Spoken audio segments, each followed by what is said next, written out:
like to do is talk about anything and everything classic rock related with a little bit of a twist, or actually a lot of a twist. So if you like that kind of thing, please go ahead and hit the subscribe button and the notification bell, so whenever I put out a video, if I kind of feel like doing it at some time or another, other than my regular classic rock news time slot, you'll get notified if I put up another extra little thing. So thanks again for joining, and let's just hop on in. We got a whole bunch of stuff to talk about in the classic rock world this week. So I sincerely apologize if you hear the noise outside. There's a little bit of construction going on here at the Kiki Classic Rock Studios. So again, I do apologize if you're bothered by that noise. I'm really sorry, but there's nothing I can do about it. Listen, I'm sorry. So I really want to say thank you to all of you who have subscribed. Yes, I'm at the 200 subscriber mark, and a while back I said, you know what, once I hit that 200 subscriber mark, I'm going to go ahead and give away a $50 gift card. So guess what? I made it nothing. It's really nothing to a lot of people. I mean, we know people with millions and millions of subscribers, but to me, who didn't think I would get even maybe one subscriber, I'm really happy with it. And I am so thankful to each and every one of you who did subscribe. I used some program or something to pick from my subscribers to give away the $50 gift card, and the winner is Lindy Timmy Wheeler. So Lindy, just go ahead and drop me an email with your address and you will get that $50 gift card. And again, thank you to all of you who helped out by hitting that subscribe button, because again, I truly appreciate it. Hopefully you guys like what I have to offer, and you know, let's go ahead and get into some classic rock news. I already said that, but I gotta say it again. So we're going now. Here we go. So just a few days ago, Metallica announced that their lead singer James Hetfield is back in rehab. Now over the years, James has been in and out of rehab many times, so they did have to cancel several dates in Australia and New Zealand for their worldwide tour. Fans will be able to get a refund at their point of purchase for those tickets, and the band vowed that they will be back out once James is all better again. They're going to be back on stage, and Australia and New Zealand fans will get a chance to see Metallica. All of our best to James Hetfield, and hopefully he gets himself well really soon. So the Rock and Roll Hall of Fame, it's a controversial type of thing, isn't it? Well, they're getting a brand new guy to run the place. John Sykes is taking the place of Jan Wenner, who was co-founder and publisher of Rolling Stone magazine. Sykes was senior executive for MTV and VH1, and now senior executive for iHeartMedia, so the guy kind of knows what he's talking about. And he's planning to bring the Rock Hall into another piece of the stratosphere, you might as well say. Sykes is going to make some changes, and he already said that in 2020 that induction ceremony is going to air live on HBO. And I really thought it was kind of crazy when the induction ceremony is in April, and then the DVD of the induction ceremony wouldn't come out until a month later. Why was that? I mean, we are in the world of technology, but Sykes is going to change all of that, and we'll all get to watch it live. Because you know, when that DVD would come out a month later, we've already forgotten about the Rock and Roll Hall of Fame induction. So it sounds like really great things are about to happen there. And of course, everyone's got their opinions about who should get into the Rock and Roll Hall of Fame this year. I got yelled at just recently, well, you know, message yelled at that of course Motley Crue should be in the Rock and Roll Hall of Fame. I did a video a while back, you know, just my thoughts on who should be in the Rock and Roll Hall of Fame. I didn't say I didn't want Motley Crue to be in the Rock and Roll Hall of Fame. I just, you know, said who I would like to see in the Rock and Roll Hall of Fame, and two of those bands would be the Doobie Brothers and Foreigner. And I completely think that Foreigner needs to be inducted this year, well, this coming year in 2020. This should be their year, definitely. Lou Gramm has just got everlasting love from his fans.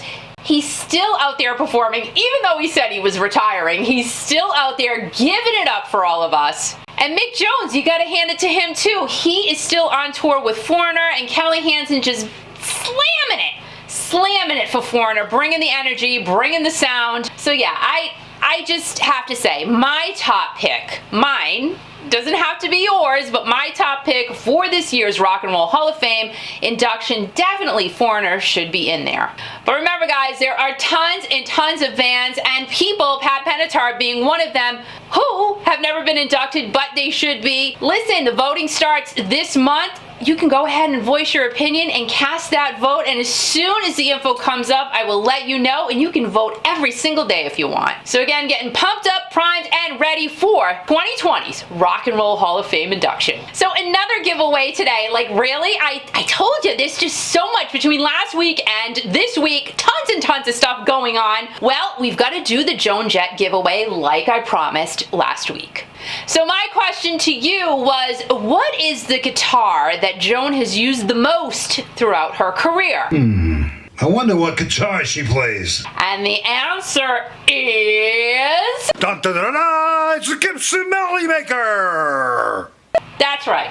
Thank you so much. That guy's crazy, by the way. The Gibson Melody Maker. And those who answered correctly, congratulations to you, are Tom Tetrick, Barbara Barbler, Patrick Kish, and Sandy from Barn Door Designs. So again, only 4 people answered the question correctly. Sandy actually went over to my Facebook page as she answered over there. So 4 people, I still got 6 CDs left. So anytime we get some Joan Jett news, I still have those CDs available to give away to any of you. So feel free to reach out, guys. Winners, congratulations, and just send me a message, let me know your address, and I will get those CDs right out to you. Thank you to everyone who watched, liked, commented, and participated. Joan loves you. Joan loves everybody. We love Joan. We love Joan Jett. So yes, everybody was completely disappointed last week after Sammy Hagar's High Tide Beach Party in Huntington Beach, California was canceled that week by state officials.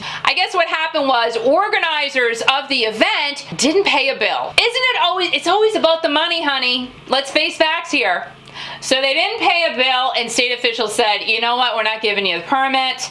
I'm sure there was more to it than that. But the festival's organizer, Freeze Management, they needed to pay the fees to get that party started, and they just didn't do it. Now, of course, fans got their money back. They got refunded for their tickets, but they were still out travel money. I mean, who's going to pay for that? That comes out of their pocket. But Sammy did step up and said that he's going to play a free show on October 8th in Cabo Wabo, Mexico, just before his 3-day 72nd birthday bash. So if you can run over there and stand in line to get tickets for that show, good for you. I wish I was you, and hopefully you get in and you get to see Sammy play on October 8th in beautiful Mexico. Hello. Why not? Dee Snider of Twisted Sister went a little Yoko Loco this week after it was announced that J-Lo and Shakira will be doing the Super Bowl halftime show. I mean, I love J-Lo. Who does not love J-Lo? I never see anything bad said about the sister. I really, really don't. I love J-Lo. Shakira, I love her too, girl. I love Shakira. But really, you could just have the halftime show with just J-Lo. She has enough hits. She has enough dancers. She can do it all by herself. But she's doing it with Shakira, so yippee doodle. That's great. Dee went off, man. He jumped off the deep end. He jumped off it. He was on the diving board, and he's swimming. He has a good point, though. He said, listen, guys, girls, whoever's making these decisions, when you go to a sporting event, what type of music is played to get the crowd going? Heavy metal and rock and roll. Queen, the Scorpions, AC/DC, you know songs from these bands are always getting played to get the crowds pumped, but have any of those bands ever played Super Bowl halftime? No, they haven't. So again, as much as I love J-Lo and Shakira, because my hips don't lie, they would never, ever lie. My hips don't lie. Yeah. Ooh. Good. I do agree with Dee saying, you know what, we do need some rock and roll at our halftime show. What do you guys think? Rock and roll, pop? There's been a lot of pop going on. It's time for rock. You know, before I forget and dive into our last segment of the day, which is about you-know-who, the former lead singer of Journey, let's talk about Don Felder, former guitarist of the Eagles and co-writer of the biggest hit and the biggest album of all time, Hotel California. So I was fortunate enough to go see his show over the weekend. Puts on a fabulous show.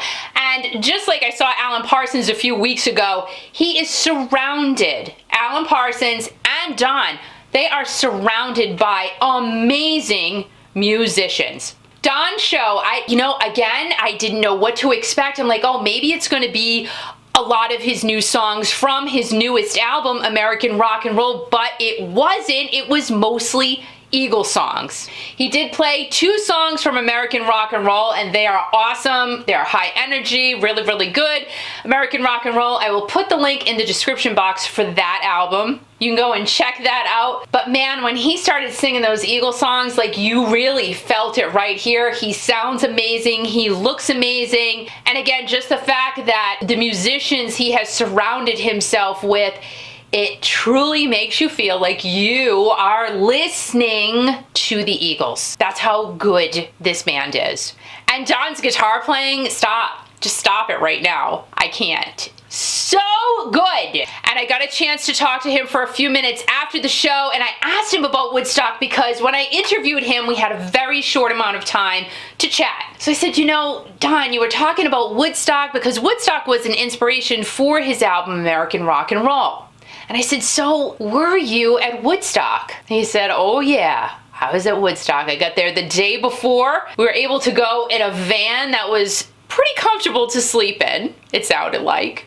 And the fact that he got to see Jimi Hendrix play, as he was talking about it, it just felt like that was the moment for him. That was the moment that he said, you know what? He'd already been a musician for many years prior to seeing Jimi Hendrix play, but it kind of sounds like that's what kicked him into even higher gear, was after he saw that performance from Hendrix. So again, if Don Felder is coming to a theater or venue near you, I highly suggest going to see him. Just a great show from start to finish. The energy he puts out to his fans is great. And I thought another awesome thing from Don was he came back out on stage after his show was done, and every single fan that was standing there that had something for him to sign, he signed it. He shook everybody's hand. He talked to everybody. Just a super, super down-to-earth and nice guy. And let's face it, kids, he doesn't have to tour. He doesn't need the money. He's not doing it for that. He's doing this because he truly loves what he's doing. So again, Don Felder, I will post a link to his website and for the American Rock and Roll album. Go and check him out if you haven't already. Steve Perry finally tweeted. I could not believe it myself, but it was a type of tweet that you kind of thought somebody died. Bruce Bakke, manager of the San Francisco Giants, announced his retirement, and Steve Perry is like, oh my gosh, this is such a big loss to our community, and there were tears happening when he made his announcement. Like, people really thought that Bruce passed away, but he didn't. He's retiring, so good for Bruce. I'm glad you're retiring. I have no clue about sports. I have a little clue.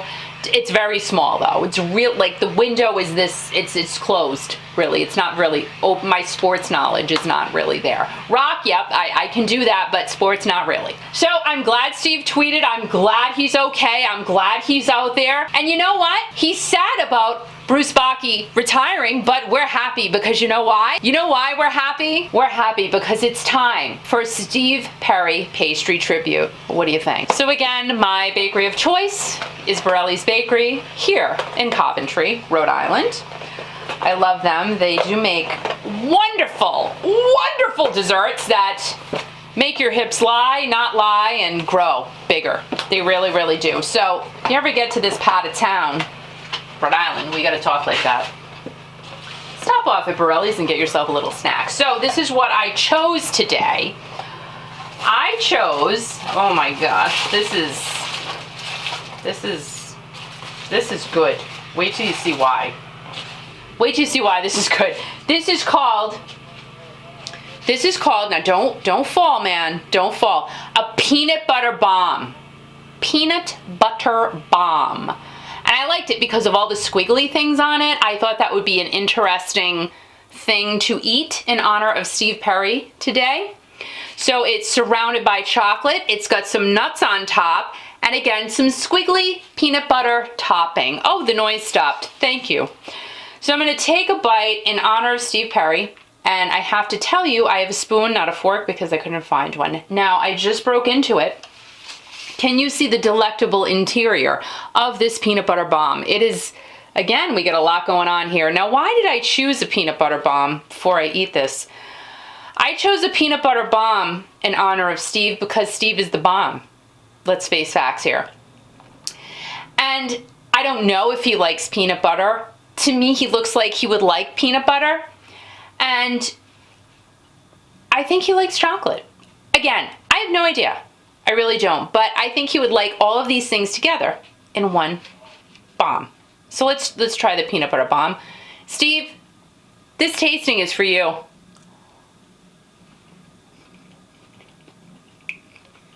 Oh yeah. Oh my God, you know what it tastes like? It tastes like a ring ding, kind of. A ring ding. So, ring ding, you know, like they're like a cake with some, it's not hard chocolate on the outside, but kind of, sort of.